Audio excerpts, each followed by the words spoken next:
Well, good evening. It's 8:30 on September the 30th, 2020. 2020. It's a big number. The I think tonight I wanted to actually talk a little bit about my history of I don't know, church and growing up and what I believed in and what I didn't believe in and whatever. I thought I would record that. When I was younger, I got this pony. Dad gave me a pony when I was 6 years old. That he lived for 27 years, and I guess I was about 7 years old or so when we moved to this other farm, and the church was about 2.5 miles away. And it got to be that I had to get ready on Sunday mornings to get my pony out. Tony is was his name. Harness him up to this buggy, get my little suit on, and go to church. And I never thought of what too much of it at the time, but I've been thinking now, why was it so important that I went to church? Nobody else did. They had to make sure. It was like they had to make sure I went. So I went. Most people drove cars to church and that, but I came in a horse and buggy. And it didn't, I wasn't self-conscious about it or nothing. I just come in, tie them up, and go in the church and get together with the other guys, and run around, do this, play that, whatever. And I did that for quite a while. And as time went on, we moved away from that area and farther north to another area, which was only 1 mile across. From our house was 1 mile across to the Wilhelmina Lutheran Church. And that at that time in my life, that without realizing it or anything, that was a central, actually a pretty central part of what you did. You went to church every Sunday, and there was things going on at the church all the time, and that got to be, went on, and then finally, I remember this guy came up from the States. His name was Bergstrom, Pastor Bergstrom. He was a guy about 30 years old, 35, I don't know, maybe 40, I don't know. But anyway, he was a very personable guy, and he put us, me and I think it was about 10 or 12 other guys my age. I was 13 then, and some of them are a little older than me. But through a confirmation class, and I forget it went on for about, I don't know, 6, 10 weeks or something. And you're supposed to study all this stuff and everything else and be approved, blah blah. And then they have a deal, and confirmation deal. The whole congregation is there, and they witness you being confirmed into the church, I guess. So that's what it was. I got pictures of them to these days, and some of them still around. But anyway, I belong to that. Well, not to that church, but basically, once you're confirmed in a church, you're there for life. So when I moved to Vernon, I just went to the Lutheran Church up on 30th Avenue. I can't remember the name of it now. But I went there a fair bit, not too much, because there wasn't much interest in my other half. Didn't have any interest in church or anything like that at all. Didn't encourage kids to do anything with it. Never did. I tried it, but I didn't get any support from her, so it didn't work. But anyway, the thing is, it's gone on now for a long time, and I would say most likely, in a way, I belonged to the Lutheran Church for about 60 years. And then I started thinking about it, and I started listening to some other people. Mostly when I was working in the oil fields and driving around the truck every day, I started listening to this guy, Herbert W. Armstrong from Pasadena, California. He was very interesting, and he was a very, you know, well, I don't know if talented would be it, but he was a charismatic preacher guy. He was just preached like the Dickens.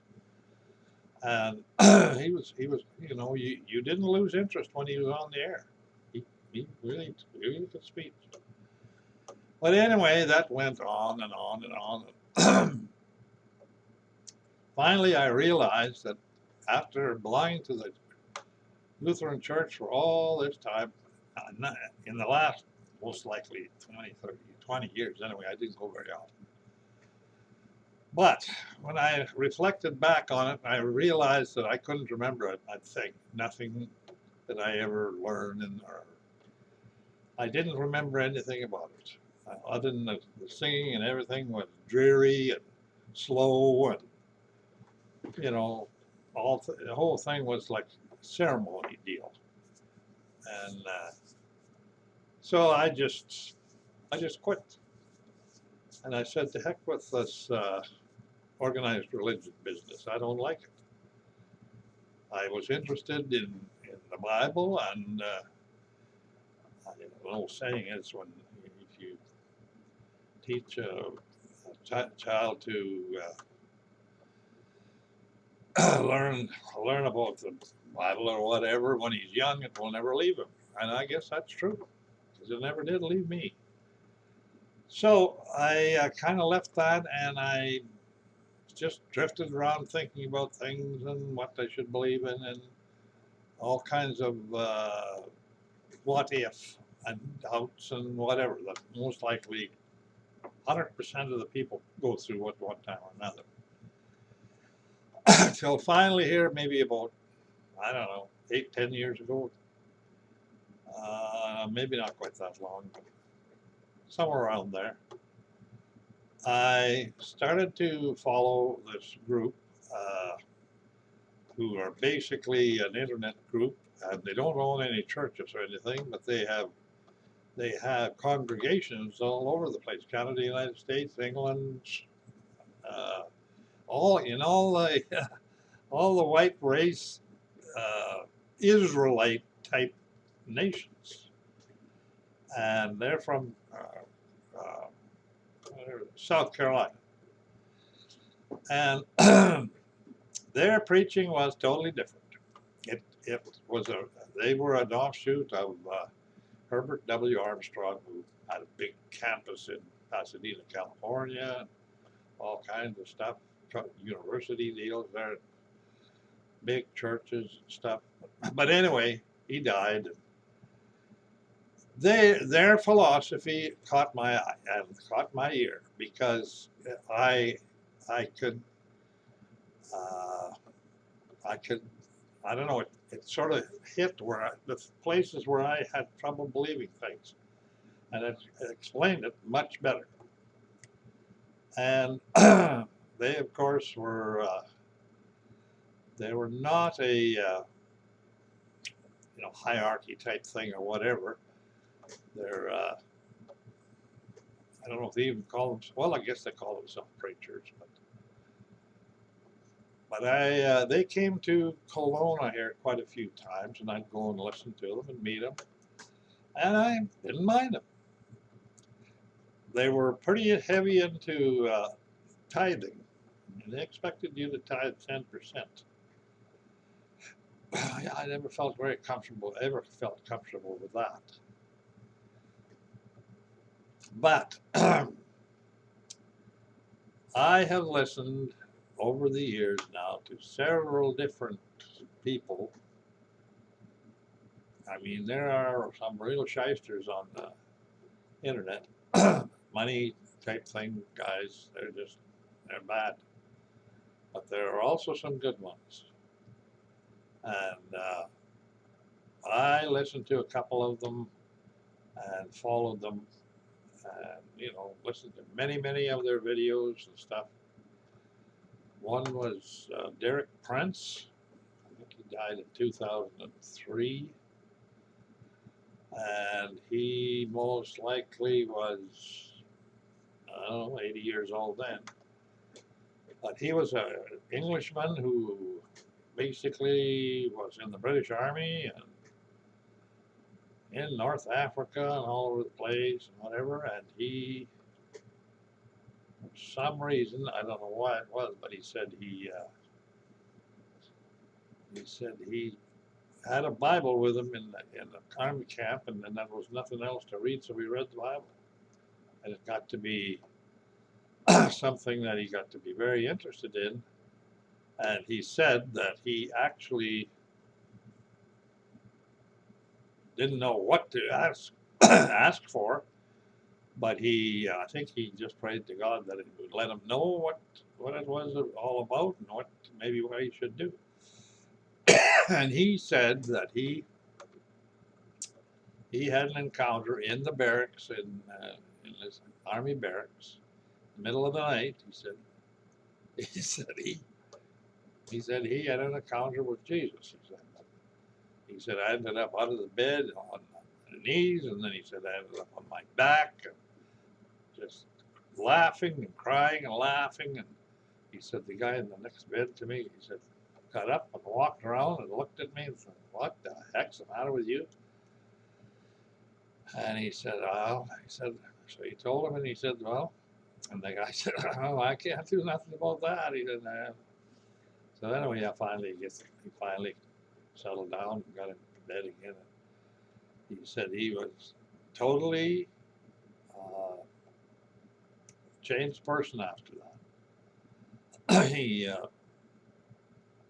I think he went back to England after he got out of the war and went into universities there. I guess that's what he was kind of in the beginning. And he was a professor in one of the big universities anyway. And for some reason, he said that didn't work, and he ended up going back into preaching and religion. I don't know I forget how that all worked now. But he ended up back in Israel, and he married a woman there with about 4 kids. Started with that.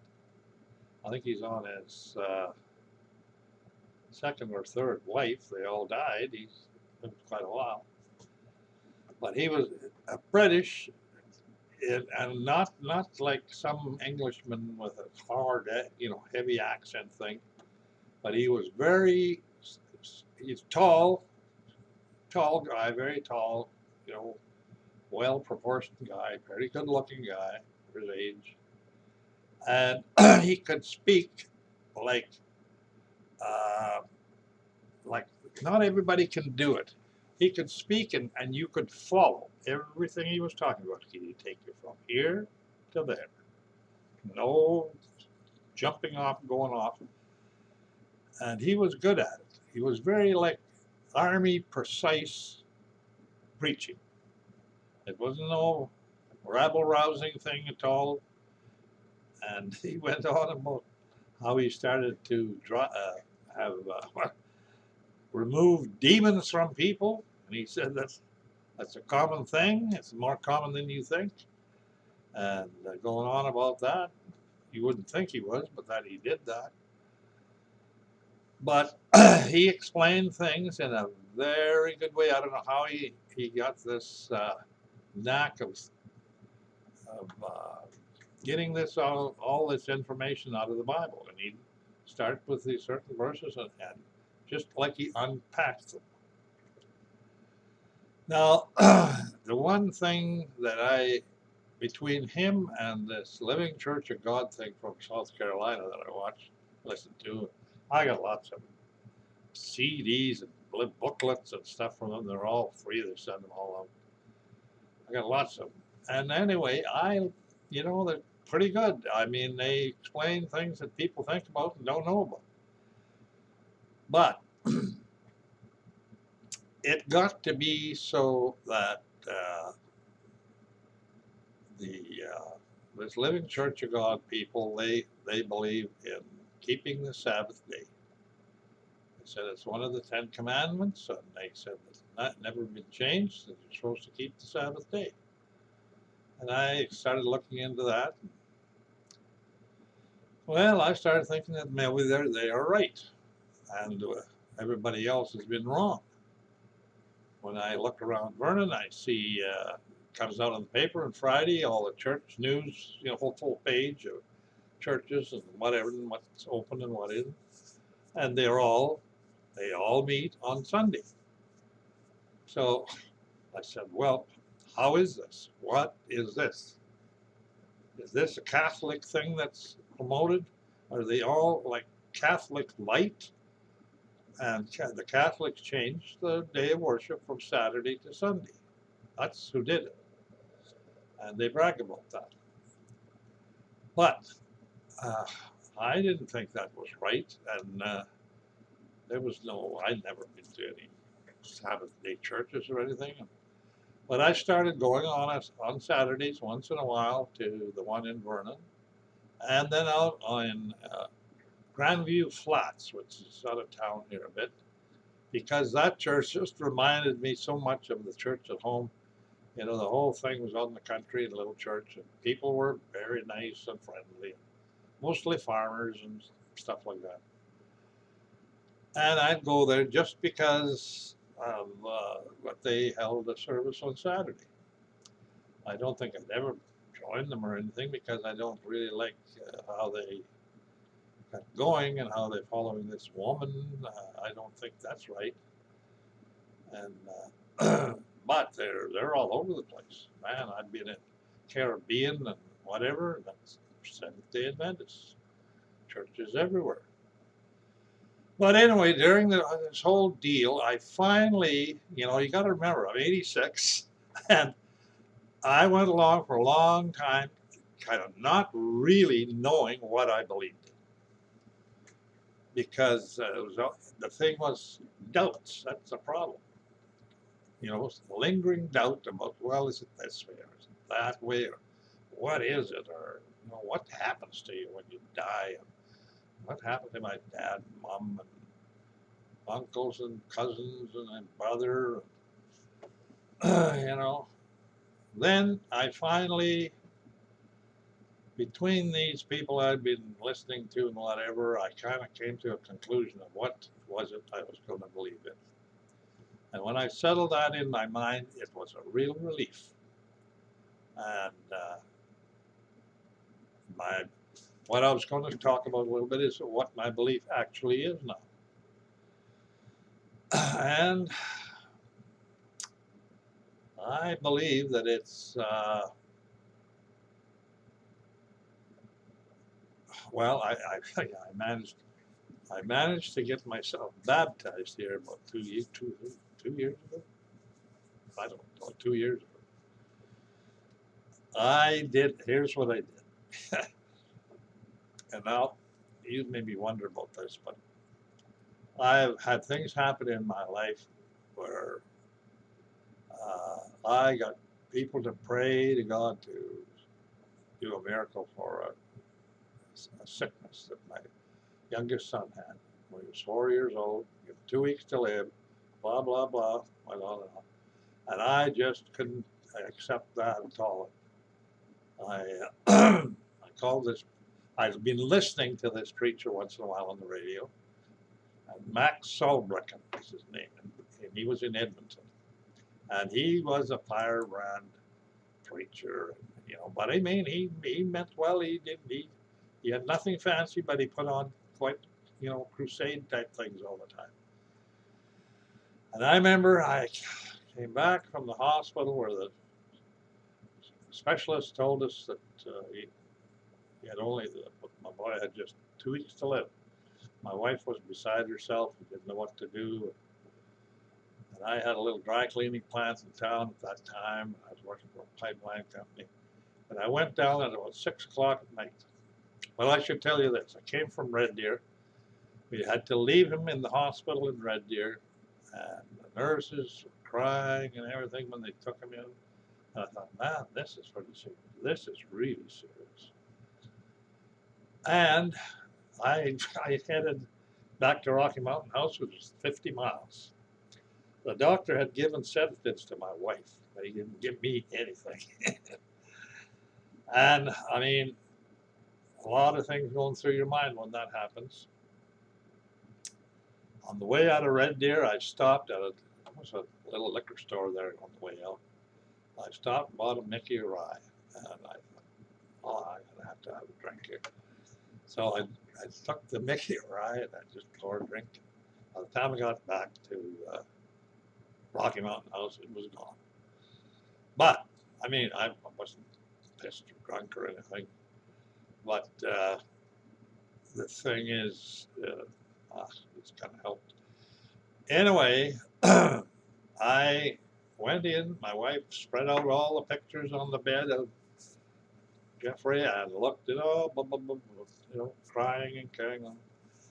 And I said to her, and she was not a church person at all. In fact, I don't know if she even believed anything. Her family never went to church or anything. We were, not agnostic really, but anyway, I told her, I said, look, I know that the Bible says that if 2 or more people agree on anything on earth and ask God for it, he will do it. Or ask Jesus for it. And I said, do you agree to do that? And then she said, yes, yes, yes. So I said, okay, we got to get down and kneel right by the bed, both of us together, and we're going to pray and ask to heal Jeffrey, because we don't know what to do. And so, oh, yeah, okay. I got up and I went downtown to my little dry cleaning plant, because it's getting dark. It is dark. I go in there and I had a little kind of a cubbyhole office under the stairway in the front. And I thought, I've got to do more than this. So I thought, I'd heard on the radio or something that this Max Salbrecken was having a huge rally thing or something in Edmonton at the Jubilee Auditorium. And I'd been in the Jubilee Auditorium. That's a big place. They had one in Edmonton, one in Calgary. The Alberta government built that for the centennials or something. So I looked it up, got all the information, and found the number of it, and called it, and I said, and this was about 7 o'clock at night, and I said, I want to speak to Max Salbrecht. And didn't argue with me. She said, well, we'll try and get him over here for you, blah, blah, blah. So he came on, and he said, hello, it was Max. I told him who I was. I told him what was going on with my son in Red Deer Hospital, and he was given 2 weeks to live, and he had a blood disease of some kind. And I was getting more emotional and emotional as I spoke to him. And he told me, he said, I'm holding a deal here in the Jubilee Auditorium. He said, I'm going to have 700 people here in a little while. And he says, what you got to do is get on your knees, and I'm going to get on my knees, and together we're going to pray. He said, you pray with me. I said, yes. Well, I got down on my knees with him, and I exaggerate not. I just absolutely broke down and sobbing and crying and just couldn't believe it. Anyway, he kept telling me what to do and what to say, so I did. And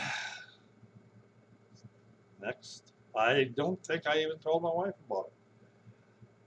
The next day was Saturday, and I told my wife, I said, you can't sit here at home. I got to go to the oil fields today. So I said, there's no kids at home.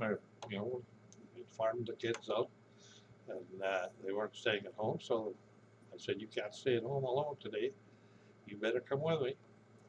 So she came in the truck, and away we went and drove around the oil fields there all morning and whatever.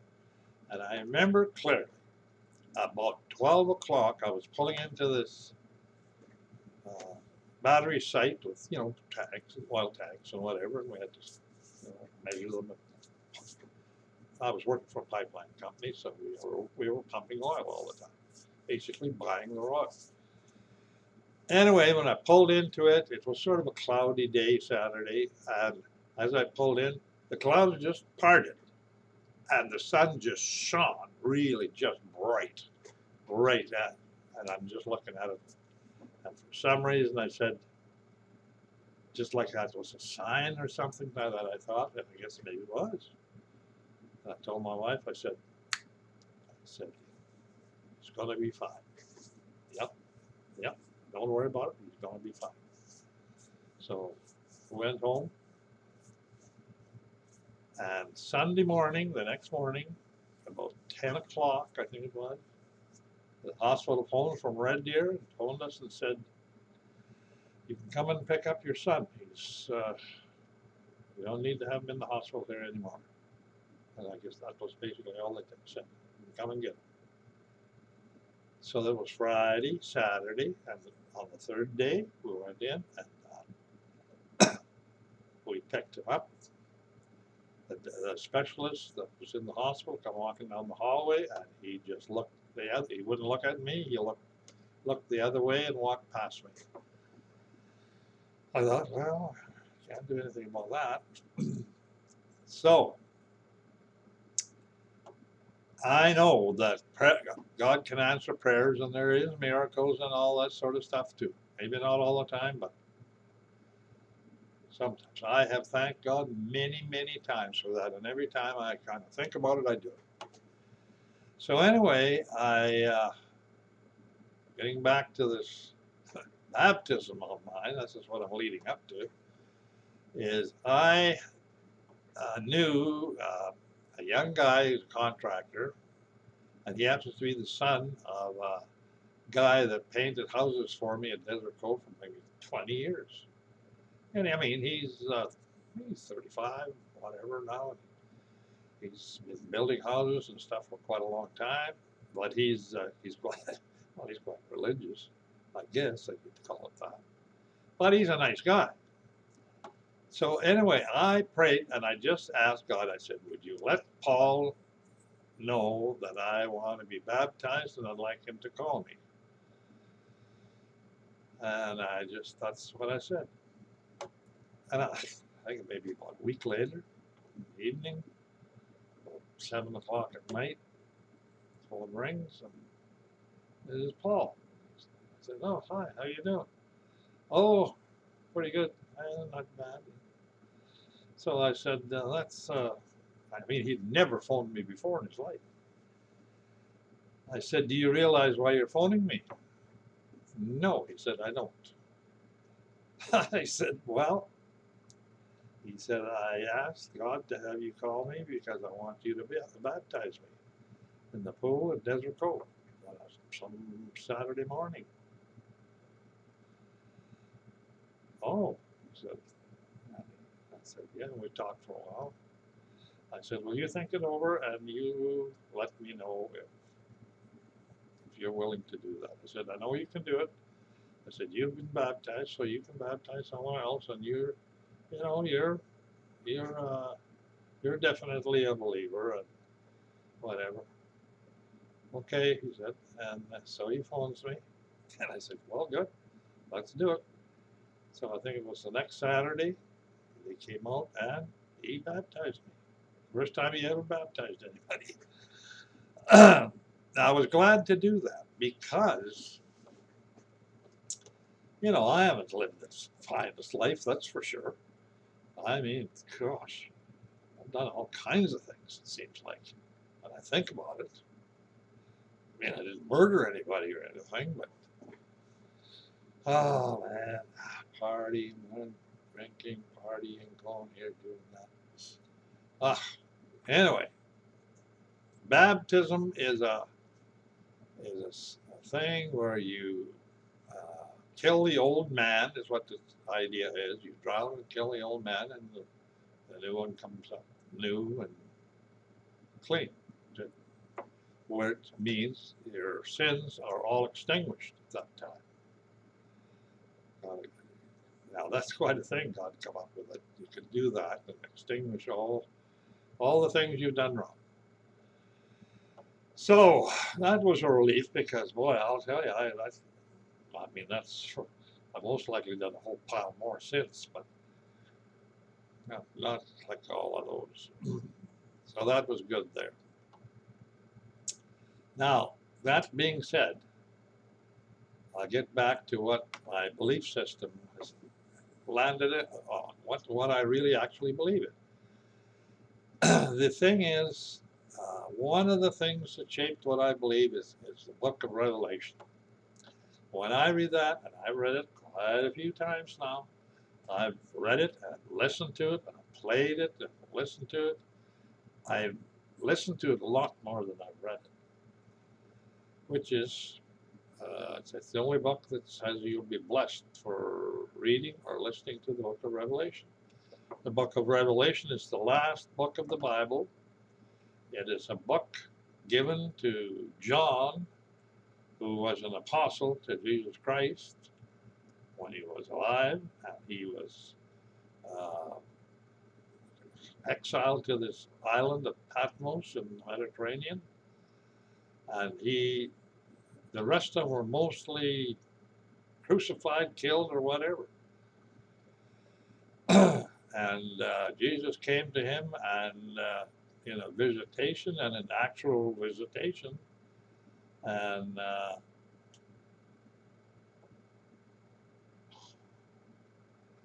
well, oh yes, it must have been Jesus, because he said, I am Alpha and Omega, beginning and the end. So actually, he told him all the things that was going to happen, and he wanted him to write these letters to the seven churches of Asia, or whatever it was. They were all in the Middle East there. And then he gave one prediction or one thing after another, how the bowls are going to, how the tribulation is going to happen, and what's going to happen. And then he describes the actual city of God that will come down from heaven at the right time, 1,500 miles square, 1,500 miles square, and 1,500 miles high. Well, the first time I heard that, I mean, I've been building houses and doing houses for quite a few years. So, building I knew it.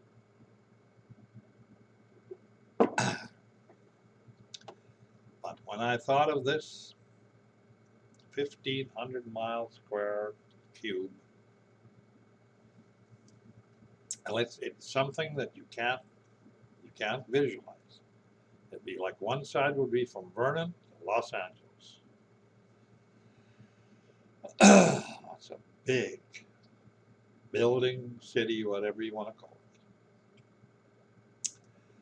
it. Now that's the city of God that God the Father is going to come from heaven to earth to live, or to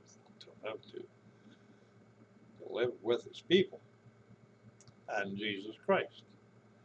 Now, the Catholic and the Lutheran Church, nobody ever talked about that. I thought, an important thing like that, and they never talked about it. I mean, what's going on? Anyway, the scenario that I understand now is that we are most likely getting into the final stages of this earth age, because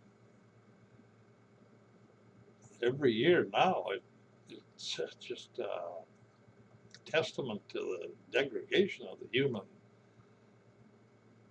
spirit, or whatever. It is, in just the short time of my life, which in time is very short, 86 years, but it's longer than most other people around you. I don't have that reference.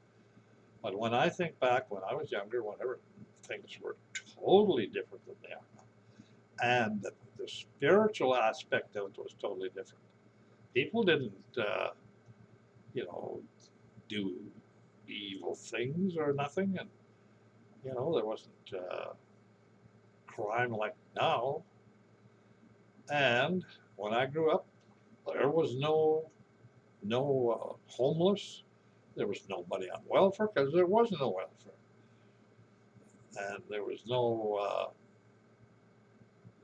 drug abuse. And nobody had drugs at all. There was drinking. There was a lot of beer, a lot of that, and whiskey. But most of it was on a weekend, and with family or something like that. They had beer parlor. You could go to the beer parlor, but the uh, people were. You could leave your doors unlocked. People were way more honest. There wasn't gays, this and that, and LGBT, and abortion. There was nothing. I never heard of any abortions at all. And there was no, if you got old or whatever, you just lived in another room in the back or in another little house on the farm, because everything was on the farm. The farm was the unit that supplied everything the family unit needed. But here's the thing: it's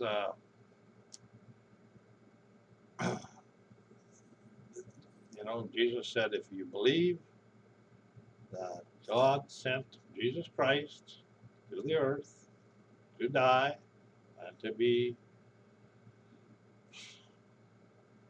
killed, terribly, in a terrible way. He didn't say that, but it ended up being a very terrible way, to die for the sins of all creation, his creation, and to rise again and go to back up to heaven and sit at the right hand of God. And he basically says, if you believe that in your heart and you say with your mouth that you believe in Jesus Christ, then he says you will be saved. Now, the thing is, it says a lot more than that. Uh, the Ten Commandments are things there that it says if you do this, that'll happen.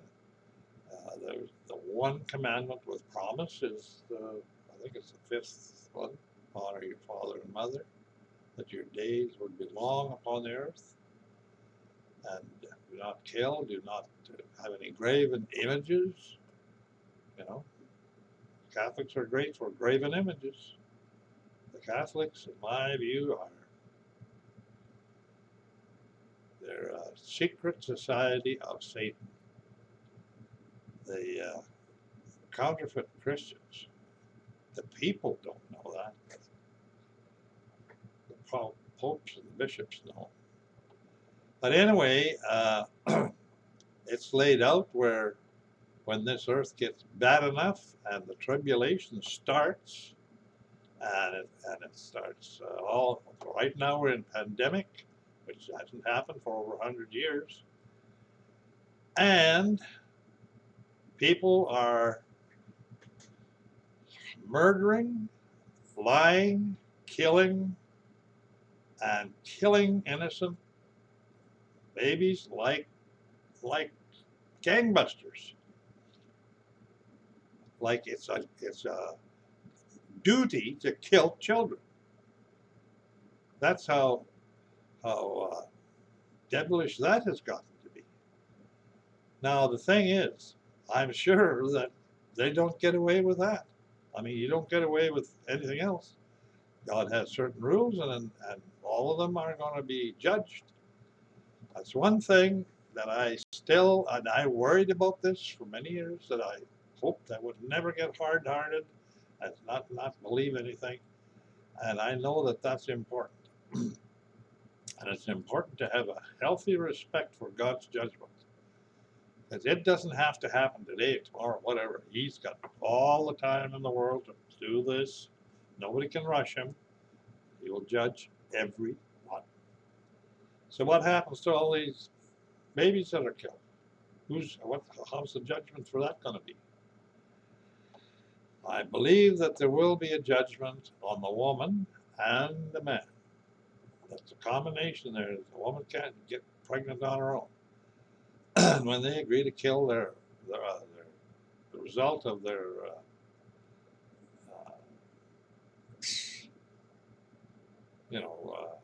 pregnancy, to kill a baby, that is going to be judged somehow. I don't know how it's going to be judged. But as far as the babies are concerned, and I didn't realize this till a year or two ago, maybe a year ago, that's not a concern. God is in complete control of that and can resurrect every single one. He won't lose one. So, when I think about the fact that it says God decided that the Lamb of God would be slain before this was decided, before the foundations of the world. So this was, before there was anything, that plan was decided. Now, if that's the case, that's all been decided way in advance. Everything that happens on Earth's been planned, I guess. Most likely every single thing that happens has been planned. God knows every single bit of it. Now, that's because we can't fathom how great God is. I mean, it's beyond us. We can't handle that. And then when it says,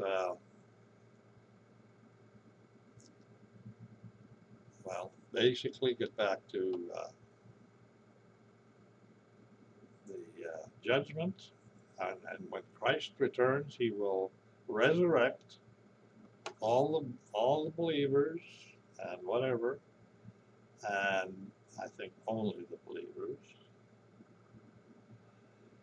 And then he rules on this earth for 1,000 years. This is after the tribulation, where most likely, I think it's over a third of the people are killed in the world, are killed with wars and diseases and all kinds of things.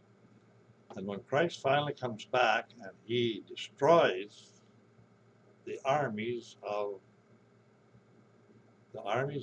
are going to destroy Jerusalem, and he's very, very jealous of the fact that that is his land. Of all the land on earth, he says that is his. He keeps that for himself, and he's given it to the Jews. Now, there's not the real Jews aren't in there. I imagine there's very few. There are all kinds of people who call themselves Jews, come from all different countries, whatever. But anyway, Jerusalem is a city that Melchizedek was king of. And Melchizedek says he had no mother, no father. He was actually the same as Jesus, I guess. He was in that class of some kind. And,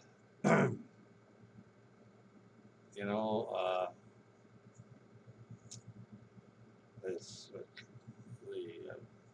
shepherds, when Jesus was born, they call him Prince of Peace and all that. Well, when you think about it, Jerusalem is, Jeru means a city, a place, a town, an area, or something like that. And Salem means peace. So Jerusalem is the city of peace. Well, that's what it's supposed to be.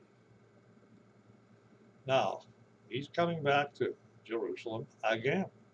He's going to rule from Jerusalem for 1,000 years. That's a long time for us. It's one day for God. So, when that happens and it's all done, 1,000 years are over, then God releases Satan from his pit once again and lets him out, because in 1,000 years even though this great war had cleaned out all kinds of people and unbelievers and whatever, it will creep back in again. And there will be all kinds of them who are against Jesus Christ again. And he releases Satan out of his pit, and Satan gathers all these people around the world to actually fight him again. A final battle again after after the tribulation, where he destroys all the armies. They get armies again together to try to surround Jerusalem again. Then he destroys the whole works in one deal. He just destroys them all. And Satan then is thrown into the lake of fire with the false prophet, I guess it's called, who is like the prime minister or president or whatever, into this lake of fire. Now, there will be a judgment, a white throne judgment. After that happens, a white throne judgment of the whole world, everybody who's ever lived and was not resurrected in the first resurrection will be judged. Now, how many of those are going to be saved or not? It'll be all according to the books, he said. It'll be either if you're not in the book of life and you're not good enough, you're going to be thrown into the lake of fire too. The lake of fire, and that was basically designed for Satan and his angels. Not for people, but people will, because God said, don't fear people who can kill the body. He said, fear him who can kill the body and the soul in the lake of fire. Now, there's going to be people that no matter what, they will be incorrigible. They will just say, no, I'm not going to do this, I'm not going to believe this. And I guess they will end up in this lake of fire and be destroyed. Now, he said, be afraid of him who can destroy the body and the soul in the lake. It didn't say that you're going to writhe in lake of fire forever. It says you will be destroyed in the lake of fire, or anybody who does that. Now, at that point, when that lake of fire happens and the big judgment happens, there. Now I don't. It's not in the Bible anywhere, but I just remember there are places where Jesus said, so and so is this way and that way, and he will be greatest in the kingdom of heaven. And so is this way and that way, and he will be the least in the kingdom of heaven. So there's no doubt many layers of existence. It's not all going to be the same at all. Now, God says he doesn't want anyone to perish, and I guess that's true. But obviously there will be, because he says there will be those who won't believe, they won't do anything, they'll curse and swear and not want anything to do with God. How can they be living in a permanent kingdom with that sort of attitude and stuff? That would never work. But in the lake of fire, as far as I can see, and I've kind of heard it from others, but that lake of fire will finally engulf the whole world. And the whole world will be burnt up in fire. Absolutely just burnt, purified. That's before God comes down, before the city of God comes down. So that the earth is completely purified in fire. And then the other thing that's kind of just sets me away is that God said, there will be no more sun or moon, there will be no more sea. And he said, I'll make all things new, a new heaven and a new earth. Now that's quite something. A new heaven and a new earth. And then God himself comes to this planet. Nobody goes to heaven. That's the thing. I believe what Jesus said is that when you die, you sleep with your fathers. That's all he said. You sleep with your fathers. And he said, no one has gone to heaven except him who came from heaven. Now, that's he's saying that there are some that have been taken to heaven. They didn't go, they didn't resurrect to heaven or anything. Enoch was taken. God took Enoch. That doesn't change it. And when there was a guy, a preacher, stopped me on the street the other day. Well, are you a sinner? Or are you this? I said, oh yeah, I know I sinned in every way. Well, do you think you'll get to heaven? I said, no, I'm not going to heaven. I'm told I won't be going to heaven. And I said, I don't think you will either. He looked at me. He was a Baptist preacher. Nice guy. But to me, that's just common sense. It's just what the Bible says, and the Bible is pretty clear on these things. It's not complicated, really. It's pretty straightforward because God does things totally different. God is not a man. He's a big spiritual, powerful spirit who can deal in physical or spiritual. He's creator of it. He's outside it. He's not in it. He's outside of time. There's no time for him. We have time. So if the whole trick is you would want to be in the first resurrection. That should be the goal of every living human being. That if you're in the first resurrection, you have it made. Not everybody's going to be there, that is for sure. And you can't buy it. You can be as good as you want. It won't help you. It's absolutely a gift from God, and it can't be earned. Nobody can brag about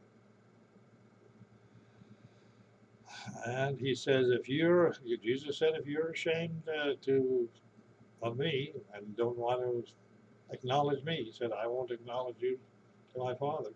And that means you're out. So, I'm not really worried about dying at all anymore. In fact, I think about it every so often. And I don't want to be enamored with the world and all this stuff. I'm amazed at the world.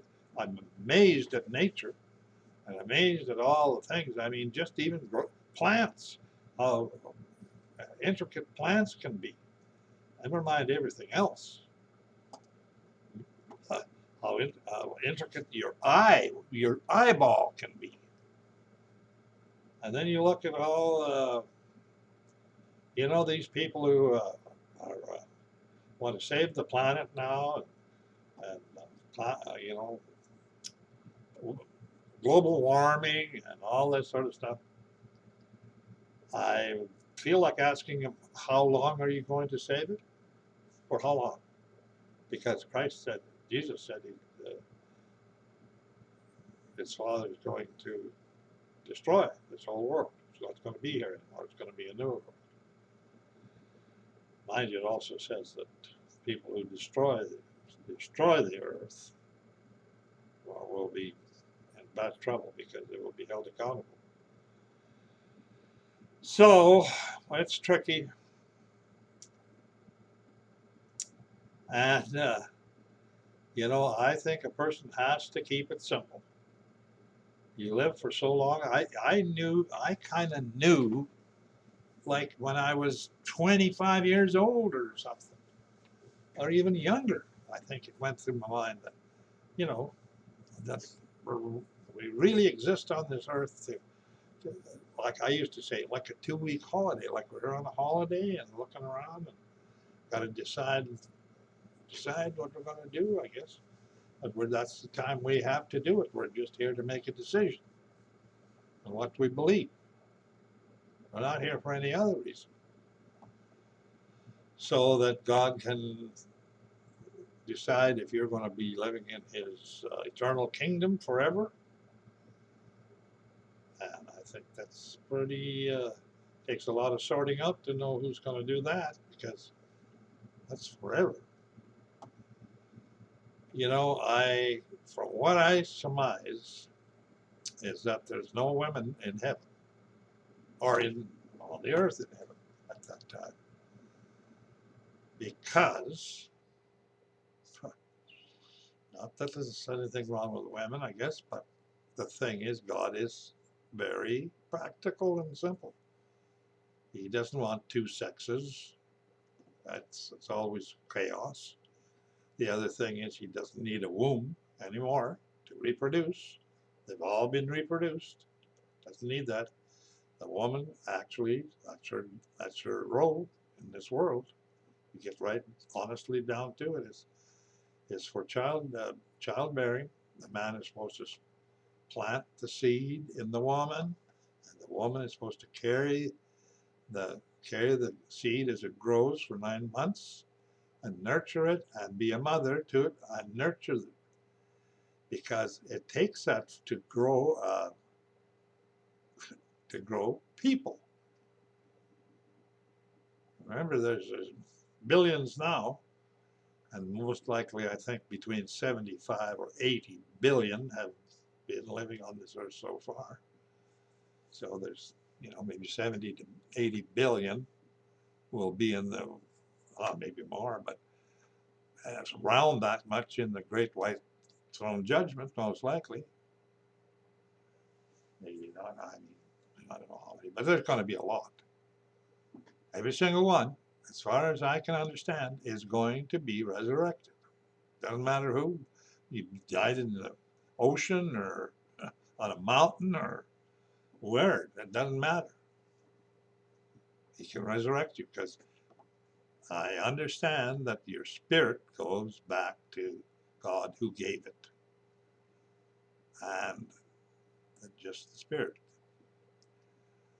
And that he will be resurrected in a new body. Not an old body, a new body.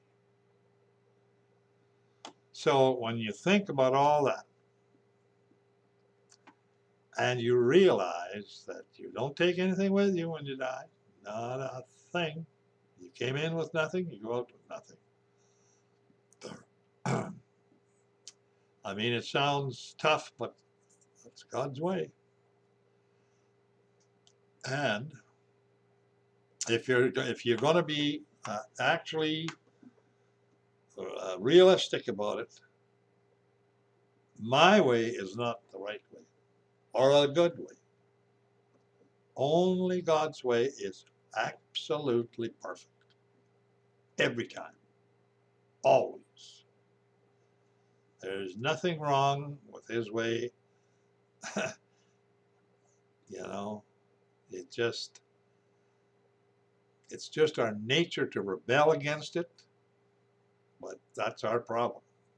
We've got to realize that's a big, big problem. And to humble ourselves. I mean, I had trouble. I mean, I have to force myself to humble myself. Forgiving people and whatever, it took me quite a while to understand that that's not a feeling or anything. It's an act. You do it whether you like to or not. I have forgiven people, my own family and stuff like that did things to me. Not because I wanted to, and not because I thought I, really wanted to forgive them or anything, but I knew I had to forgive them. And I had to physically say, I forgive you. I asked God to do it because I'm incapable of really doing it, except I'm going to do it, and even if my heart isn't in it, because I think God accepts that. And he knows maybe you can't do it. He can do it. He can forgive and forget. I can forgive and I can't forget. That's the sad part. So when uh, when the angels said, when Christ was born, good news and glad tidings to the people of the planet, that God, I forget how it went now, but glad tidings of great news for all people of the earth, that we have now got a Savior who's going to save you. And when Jesus came back, he said he came back to give people the gospel. The gospel actually, I guess, means good news. And that good news is that he was going to die on the cross for their sins, and that he would return someday, and they would be, those who believed would be saved and have eternal life forever in a different way, much greater than this earth or our system has. It will be all a brand new system. And, we can't fathom it. In the condition that we're in, we can't fathom that. We have to believe what God says, and if we don't believe it, we can do that. That's the way he's made it. But if we do believe it, he's going to honor our belief. Now that's strange to me that that's how it's done. You would think that you had to do this, do that, and you had to earn it, do something, but he says, nope, you don't. That's not how you get it. You get it by believing, and he says you're supposed to love God with all your heart and soul and mind. That's pretty hard because, most people don't really love too much of anything. And,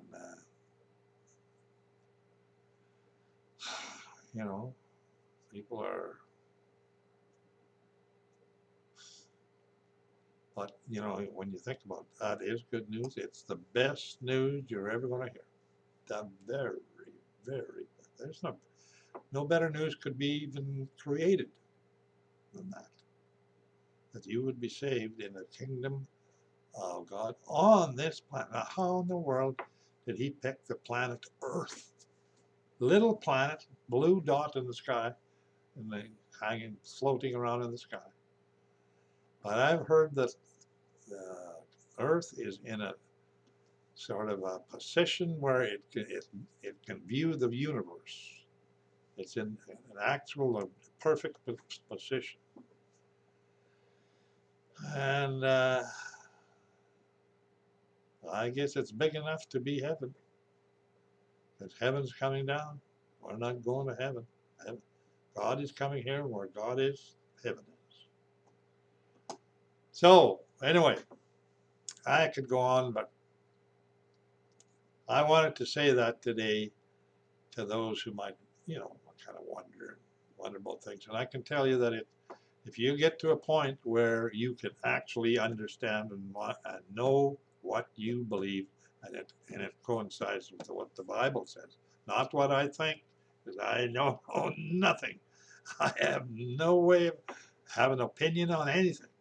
I get blamed for being against gay lifestyle and stuff. I didn't come up with that. I'm repeating what God has said, and I'm not going to go against God to satisfy somebody's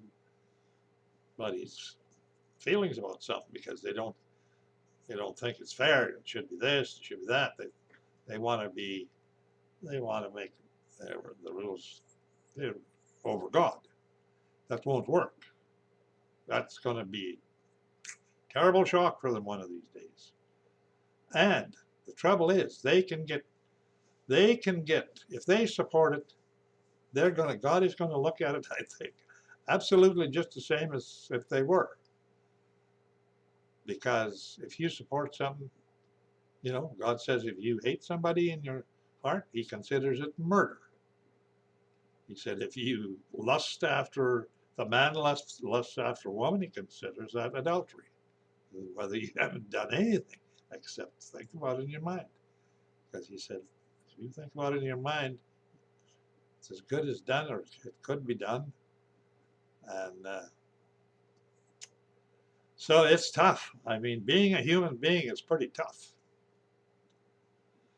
And look at the mistakes a person makes. At least I make. I make so many mistakes I can't even believe it. I and I know I make mistakes. Why did I do that? Oh. Anyway, I thank God that I've been fairly healthy. I mean, I have a few things wrong. I have to go see a doctor, this and that. But I've been able to travel around, look around a little bit. I'm going to try and do a little more in 2021 in January, if it's possible. If it's not possible, I'm just going to cancel it all. But I have to assess every time I do this whether I'm up to it or not. So far, I guess I'm up to it. And I go on my own. I don't have anybody with me or anything else. Oh, 1 hour. You've been yakking for an hour. Ooh, man. I gotta say good night. Good night all.